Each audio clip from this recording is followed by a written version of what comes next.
Oi, minha gente, tudo bem com você? Por aqui eu estou muito bem. E eu vim aqui nesse look para convidar você para a gente continuar as nossas revisões. Vamos lá? Muito bem, a gente vai revisar, vai continuar nossa revisão, e a revisão que a gente vai ter agora, vai falar agora, é sobre texto argumentativo e oração coordenada. Eu escolhi um texto do vestibular URGS 2018, para a gente poder começar falando dos textos argumentativos, tá? Então, eu fiz um recortezinho dele aqui para a gente ler e começar falando sobre isso. Todo texto argumentativo precisa, né, de tema.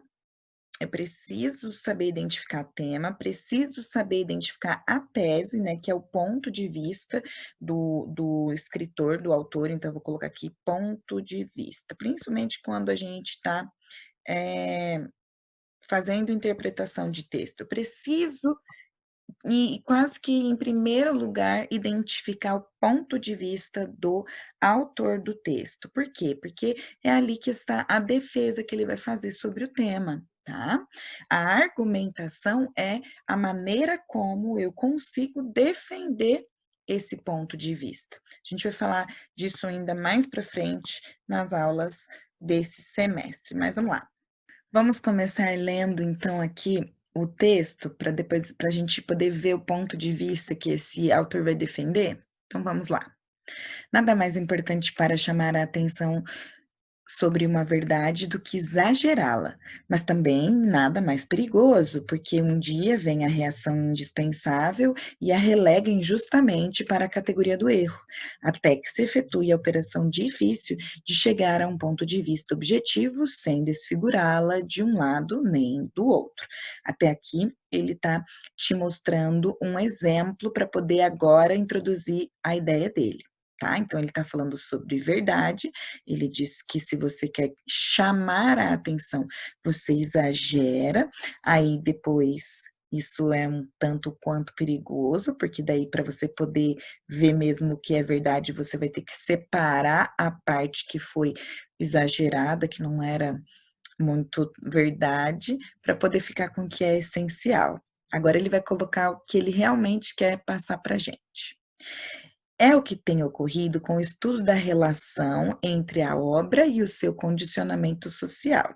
Então, é o que tem acontecido entre qualquer obra produzida por artistas, né, seja plásticas, cênicas ou escritas, e relação que tem com a condição da sociedade, com as pessoas, né? Que a certa altura chegou a ser vista como a chave para compreendê-la. Então, antes você só poderia compreender uma obra se você soubesse o condicionamento da sociedade da época. Depois foi rebaixada como falha de visão. Então, se você só olhasse para a obra pensando na sociedade da época, você chegaria talvez a uma falha, porque o autor poderia não estar nada condicionado às pessoas que o cercavam para poder criar sua obra. E talvez só agora comece a ser proposta nos devidos termos. Que devidos termos são esses? Ele vai explicar agora o que ele colocou ali, porque ele falou é o que tem acontecido, ele falou sobre o que acontecia antes, né? Então vamos ver ele explicando isso. De fato, antes se procurava mostrar que o valor e o significado de uma obra dependiam de ela exprimir ou não certo aspecto da realidade, e que este aspecto constituía o que ela tinha de essencial.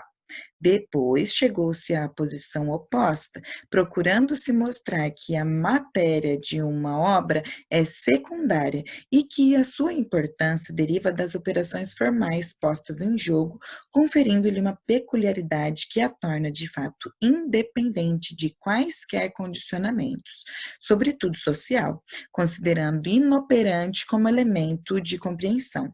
Então, aqui ele começa falando que se lá atrás eles eram condicionados, eles entendiam, interpretavam uma obra a partir de como a sociedade estava, depois começou a perceber que você não necessariamente precisava de entender a sociedade para entender ou interpretar uma obra. Hoje sabemos que a integridade da obra não permite adotar nenhuma dessas visões dissociadas, ou seja, não dá para eu separar as 2 coisas, como se elas só pudessem acontecer sozinhas. E que só podemos entender fundindo texto e contexto, então a obra, né, e o seu contexto. Numa interpretação dialeticamente íntegra, em que tanto o velho ponto de vista que explicava pelos fatores externos, quanto o outro, norteado pela convicção de que a estrutura é virtualmente independente, se combinam como momentos necessários do processo interpretativo. Então, tanto entender a sociedade quanto a motivação do criador, do autor, é importante para você poder explicar uma obra. Continuando, sabemos ainda que o externo, no caso o social, importa, não como causa, nem como significado, mas como elemento que desempenha certo papel na constituição da estrutura, tornando-se, portanto, interno. Então, entender a sociedade e entender o momento do autor é uma coisa só e não coisas separadas. Neste caso, saímos dos aspectos periféricos da sociologia ou da história sociologicamente orientada para chegar a uma interpretação estética que assimilou a dimensão social como fator de arte. Quando isso se dá, ocorre o paralelo assinalado inicialmente. O externo se torna interno e a crítica deixa de ser sociológica para ser apenas crítica. Então você não vai criticar as pessoas a partir de uma obra, né, você não vai enquadrar também todas as pessoas a partir da obra e nem vice-versa. Segundo esta ordem de ideias, o ângulo sociológico adquire uma validade maior do que tinha. Em compensação, não pode ser mais imposto como um em compensação, não pode mais ser imposto como critério único ou mesmo preferencial, pois a importância de cada fator depende do caso a ser analisado. Uma crítica que se queira integral deve deixar de ser unilateralmente sociológica, psicológica ou linguística para utilizar livremente os elementos capazes de conduzirem a uma interpretação coerente. Então, para eu não dar uma interpretação errônea para uma obra, eu preciso levar em consideração o maior número de aspectos possível, né. Então é aqui que reside a defesa do ponto de vista. Percebe que eu precisei de ler todo o texto para poder ter certeza do ponto de vista que foi defendido, para que eu não causasse ali uma crítica por partes ou uma crítica que não fosse muito bem que revelasse muito bem a minha interpretação, já que eu só li uma parte, já que eu só considerei uma parte. Eu tive que considerar o todo para poder afirmar que o autor defende o ponto de vista, olha a metalinguagem, que o autor defende o ponto de vista de que uma obra, para ser bem criticada, para ser bem entendida, precisa ser levada em consideração toda a esfera de composição da obra. Bom, para a gente poder falar sobre as orações coordenadas, eu coloquei coresinhas, que você percebeu que estava no texto, e também separei uma das questões lá da prova. Essa questão que está aqui, ela é tão fácil da gente entender que eu nem precisava voltar nas linhas que ele pede ali para voltar. De qualquer forma, vou começar falando que as orações coordenadas são aquelas que elas conseguem acontecer sozinhas, então se eu separar as orações, não tenho uma dependência sintática, consigo compreender sujeito, verbo e o complemento para o verbo, e principalmente são orações que vão ser conectadas por conjunções. Deixa eu me lembrar aqui a corzinha, a verdinha. Conjunções alternativas. Vou tirar a minha telinha aqui da frente.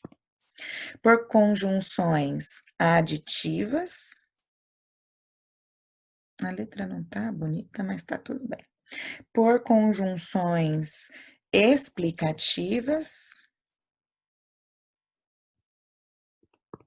Eu acho que a rosinha é a conjunção conclusiva, tá no outro slide. E as laranjinhas são as adversativas. Então, quando eu encontrar nos meus textos essas conjunções aqui, alternativas, aditivas, adversativas, explicativas ou conclusivas, eu sei que ele está unindo orações coordenadas. Eu tenho, esse é outro exercício. Olha lá no início aqui. Nada mais perigoso, um dia vem a reação, né? A reação aqui, a verdade, e a relega injustamente para a categoria do erro. Esse primeiro trechinho que eu coloquei aqui em roxo é um trechinho que me mostra uma oração aditiva. De novo, aqui embaixo, mais uma oração aditiva, sem desfigurá-la, ou seja, né, sem desfigurar a verdade, de um lado, nem desfigurá-la, está subentendido, de outro. Então, eu tenho o nem aqui também como conjunção aditiva. Não dá para esquecer que é o e o nem. Bom, aqui embaixo eu tenho esse pedaço eu tinha feito quando eu estava falando sobre argumentação e esqueci de apagar. Aqui embaixo tem uma alternativa, olha. O valor e o significado de uma obra dependem de ela exprimir ou não o quê? Ou não exprimir certo aspecto da realidade. Então, aqui eu também tenho uma alternância, uma opção. Aqui, aqui na linha 31. Podemos entender fundindo texto e contexto, ou seja, e fundindo contexto. Então, aqui eu também tenho uma oração onde o verbo está subentendido. Aqui na partezinha em laranja, não como causa nem como significado, mas, todavia, porém, como elemento que desempenha certo papel na constituição da estrutura, tornando-se, portanto, interno. Então, aqui eu tenho esse portanto, que também é marca da oração conclusiva, que vai me trazer uma ideia de conclusão. Aqui, mais elementos com a conjunção ou, que são conjunções alternativas, mais elementos com conjunções aditivas, desculpa, e vou para a oração que é explicativa. Em compensação, não pode mais ser imposto como critério único ou mesmo preferencial, pois a importância de cada fator depende do caso a ser analisado. Esse pois introduz uma explicação e a gente chama então de oração explicativa. Vamos para a questão? Considere as seguintes propostas de substituição de nexos do texto e assinale com 1 aquelas que mantêm o sentido do texto e com 2 aquelas que alteram. Aí ele diz: se eu substituir o mais sobre o sobre, se eu substituir o mas por sobretudo, eu vou manter a mesma ideia ou eu vou alterar? Eu não preciso nem voltar, mas eu vou fazer isso agora para a gente entender. Mas por que que eu falei que não preciso voltar? Porque sobretudo significa principalmente ou acima de tudo, e o mas tem a ideia de contrariedade, né? Mas também nada mais perigoso. Se eu colocar principalmente nada mais perigoso, se eu colocar ainda mais perigoso, acima de tudo mais perigoso, eu mudo a ideia. Por quê? Porque aqui eu tenho uma ideia de contrariedade ao que está antes, porque antes eu digo que se eu quero chamar atenção para a verdade, é só eu exagerar. Aí agora eu tenho um porém, agora eu tenho um contudo. Então, eu já sei que aqui é número 2. De fato, no entanto, será que eu consigo substituir algo que é de fato, verdadeiramente, por no entanto, que é algo que é oposição? No entanto, é o mesmo de mas oposição? Não preciso nem voltar lá portanto, uma ideia de conclusão, eu consigo substituir por todavia, já que ele é uma conjunção de oposição? Não. Então, aqui tudo, ó, se eu mudar, se eu trocar, eu vou mudar o significado. Pois, se eu trocar por porquê, vai manter o mesmo significado? Sim, porque as duas aqui são conjunções de explicação. Então, se eu procurar aqui as alternativas, eu vou ter a letra E como a letra correta. Para terminar, o último exercício falando sobre as orações coordenadas, eu tenho aqui Qualquer Canção, que é do Chico Buarque. Qualquer canção de amor é uma canção de amor, não faz brotar amor e amantes. Porém, se essa canção nos toca o coração, o amor brota melhor e antes. Qualquer canção de dor não basta a um sofredor, nem serve, quer dizer, nem costura, né?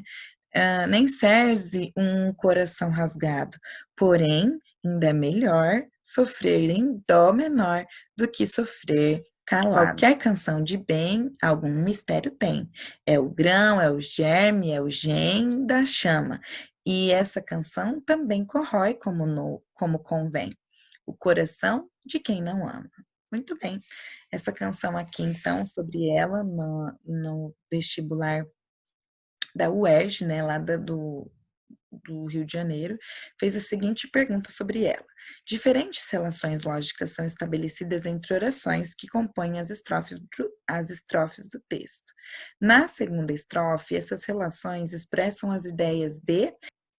Vamos voltar aqui na segunda estrofe para a gente ver quais eram as ideias, né? Tá ali nas alternativas depois, você vai ver que são ideias que tenham a ver com as orações coordenadas. Na segunda estrofe, qualquer canção de dor não basta um sofredor, nem cerce um coração. Veja, então ele vai colocando uma ideia, uma canção de dor não basta um sofredor.